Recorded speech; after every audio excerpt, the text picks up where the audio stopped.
My family laughed when I left home at 18, calling me too stupid to succeed. "You'll be back soon," they mocked. Months later, they were left speechless when The day I turned 18 was the day I realized I couldn't stay in my childhood home any longer. I had spent years there, enduring endless ridicule and feeling the weight of my family's doubts pressing down on me. Every time I voiced a dream, I was met with mockery. Every time I tried to talk about my future, I was shut down with phrases like, "You'll never make it," or "You're too stupid to succeed." I was never the smartest or the most athletic, but I had something they never saw: ambition. The kind of quiet, burning ambition that comes from having been told your whole life that you couldn't do something. I wasn't expecting to be handed anything. I knew success wouldn't come easy, but I was willing to work for it. That's all I wanted, the chance to prove myself. But my family? They didn't see it that way. They were too busy pointing out all my flaws to ever look at what I was capable of. Every time I tried to have a conversation about my future, it felt like they only found new ways to belittle me. The day I told them I was leaving was one of the hardest things I've ever done. I had spent weeks thinking about it, planning my escape, but I knew there would be no turning back once I said the words. "I'm leaving," I told them, standing in the living room, my hands shaking. It was like the moment I said it, I felt a weight lift off my chest, but at the same time, I felt more nervous than I had ever been. "Leaving? Where are you going?" my dad scoffed, his voice dripping with disbelief. "And for what, exactly? You can't even figure out how to take care of yourself. You're going to fail, just like you always do." I took a deep breath. "I'm going to make it on my own. I'm not staying here another minute." My mom laughed, a sharp sound that stung. "You'll be back in a week. You won't last out there. You're too stupid to figure it out. You'll be knocking on this door before long, asking for help." Her words hit me harder than I expected, but I didn't let them show. I had been hearing those kinds of things for years. It wasn't new, but it still hurt. "You can mock me all you want," I said, my voice barely steady, "but I'm leaving. I'm going to make it." They exchanged glances, and my mom just shook her head, as if the thought of me surviving without them was laughable. "Good luck," she said, her voice colder than it had ever been.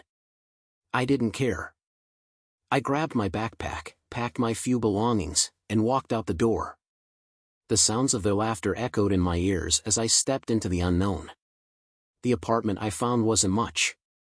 It was small, rundown, and located in a part of town I'd only passed through a few times. But it was mine. I signed the lease with shaky hands, paid the deposit with the last of my savings, and collapsed onto the floor of my new place. I had nothing but the clothes on my back, a few old books, and a burning desire to prove them wrong. It wasn't going to be easy. I knew that. But I didn't care. For the first time in my life, I was doing something on my own terms. As the days passed, the weight of reality began to settle in. I had no family to turn to, no safety net to catch me if I fell. It was just me against the world. And the world? It wasn't kind. The first few days were harder than I expected. I had never been truly independent before. Sure, I'd taken care of myself in small ways, like cooking my own meals or doing my own laundry, but that didn't compare to the reality of managing everything on my own. I woke up in the small apartment each morning, unsure of where to start. The walls were thin, and the sounds from the street below echoed through the room. My bed was a cheap mattress on the floor, and I barely had any furniture. My savings were dwindling faster than I'd anticipated, and I didn't have much to fall back on. Finding a job wasn't easy.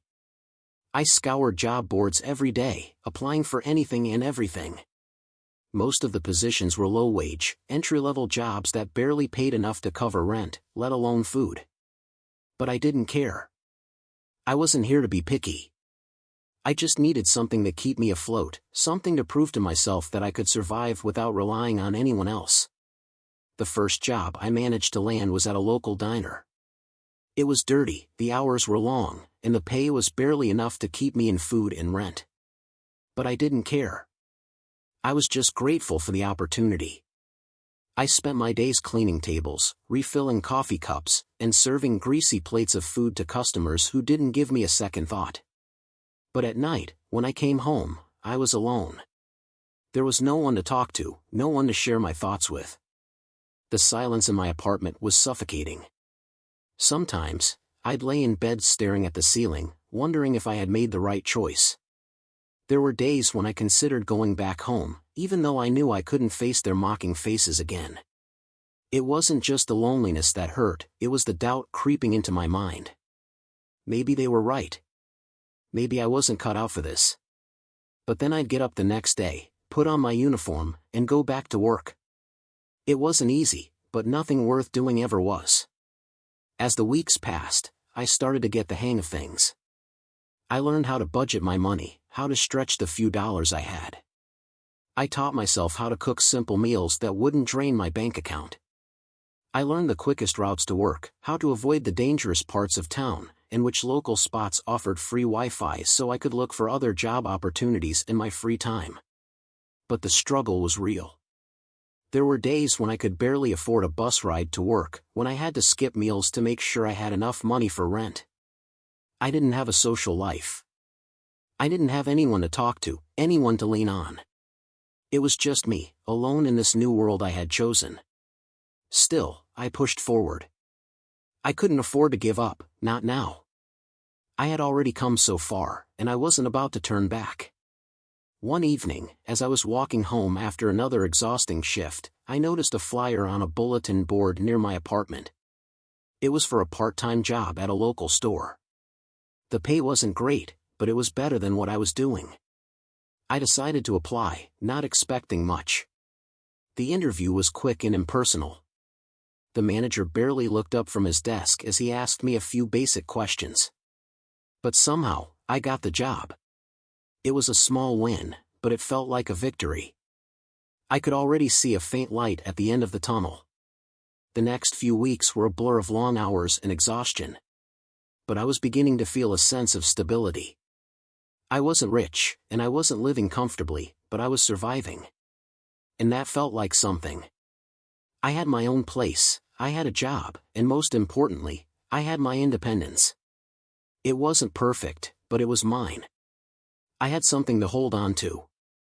It wasn't the life I had imagined for myself, but it was a start. And deep down, I knew that one day, no matter how long it took, I would make it. Months passed, and the routine of work, eat, and sleep became my life.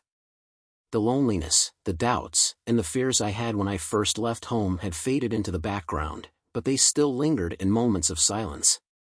I had learned to live with them, but I had also learned how to move forward despite them. I'd been working at the store for a few months now, and though the job wasn't glamorous, it was starting to feel like a stepping stone. The manager began to notice my dedication, and though I had to work hard to prove myself, I started gaining more responsibility. It wasn't much, but it was enough to make me feel like I was building something. I had learned more than just how to sell products or manage customer complaints. I was learning about resilience, how to keep going when everything felt like it was going wrong, when there seemed to be no reward for all my effort. I was slowly starting to see that the path I had chosen wasn't going to be easy, but it was worth it. I remember one day, about 6 months after I moved out, when I was walking home from work and thinking about how far I had come. I had a little more in my bank account, enough to cover rent and bills without stress. I wasn't drowning in debt anymore. I was even able to put aside a little savings for the first time in my life. It wasn't much, but it felt like progress. On the way back to my apartment, I stopped by a small cafe that I had passed by every day. I had never gone in before, but today something about it caught my eye. I stepped inside, ordered a cup of coffee, and sat down by the window. As I sipped the hot drink, I looked around at the people in the cafe. Some of them were working on laptops, others were reading, and a few were just chatting casually.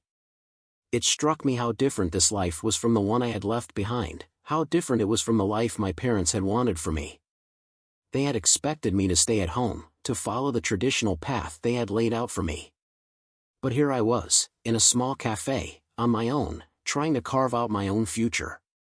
For the first time, I let myself dream. I thought about the possibilities, what I could do if I kept going, if I kept pushing myself. I could make something of myself, I could start a business, or maybe pursue a career that I had never thought possible. The idea was both terrifying and thrilling. But it wasn't just the future that kept me going, it was the small wins along the way. The way I had started to see progress, the way I was beginning to feel like I was in control of my life. The way I was learning to depend on myself, not on anyone else.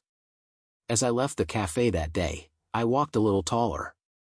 I knew I wasn't the same person I had been when I first left home. I had grown stronger, more confident. I was no longer the scared, uncertain person who had walked out the door 6 months ago.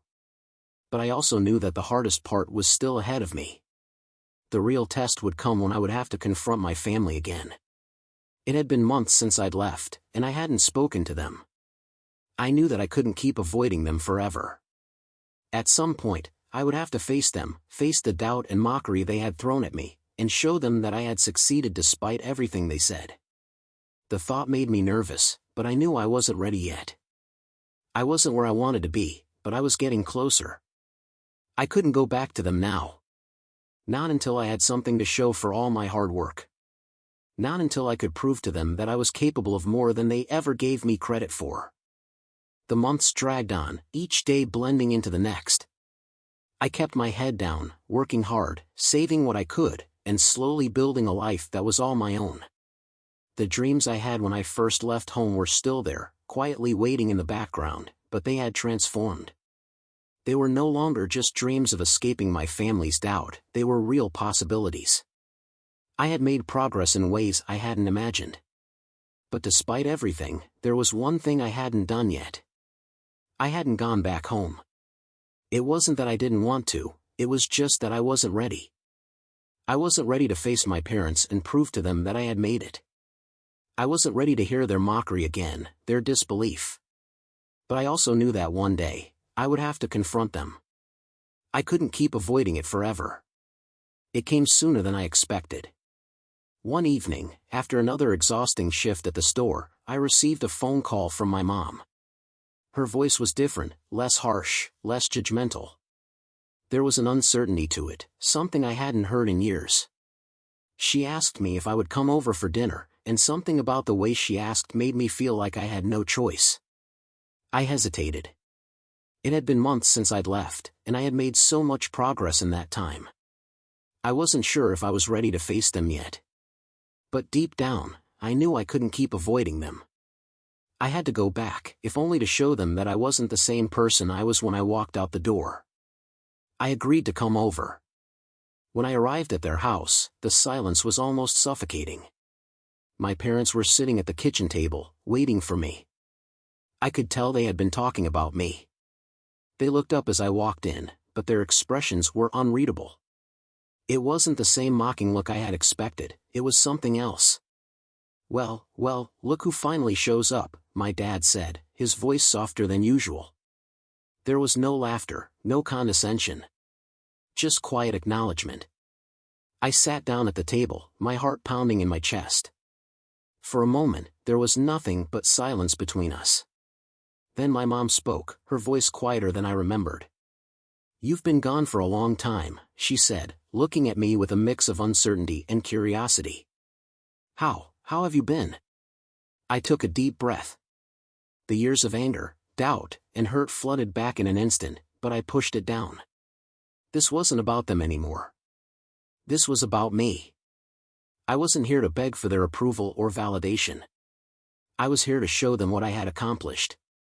"I've been good," I said simply, my voice steady. "I've been working, living on my own, and I'm doing okay." They exchanged looks, like they were trying to process the fact that I had survived this long without them. I didn't say much at first, I didn't need to. I had nothing to prove to them. But then I pulled out my phone, and without saying a word, I showed them the balance in my bank account. It wasn't a fortune, but it was enough. Enough to cover rent, bills, and some extra for savings. Enough to prove that I had made it on my own. My dad's eyes widened slightly, but he didn't say anything. My mom, however, looked at the screen for a long time, then looked at me with something I hadn't expected: respect. "Well, I guess you've done okay," my dad said, still not fully processing it. "I didn't think you had it in you." My mom was quieter, her eyes softening. "Maybe we were wrong about you," she said, her voice barely above a whisper. Those words hit me harder than anything else. They weren't an apology. They didn't need to be. But they were a recognition, an acknowledgement of my strength, of my determination. In that moment, I realized that I didn't need them to approve of my choices. I didn't need their validation to know that I had succeeded. I had already proven that to myself. I didn't stay long. I didn't need to. The dinner wasn't about fixing our relationship or seeking approval. It was about showing them that I had made it. I wasn't the same person who had left their house, full of doubt and fear. I was someone who had learned how to survive on my own, someone who had fought for what I wanted. As I left that night, I didn't feel like I had won their approval. But I didn't need it. I had already won. I had achieved what they said I couldn't. And for the first time in my life, I felt at peace with who I was. The path ahead was still uncertain, but I knew one thing for sure: I was no longer afraid to walk it alone.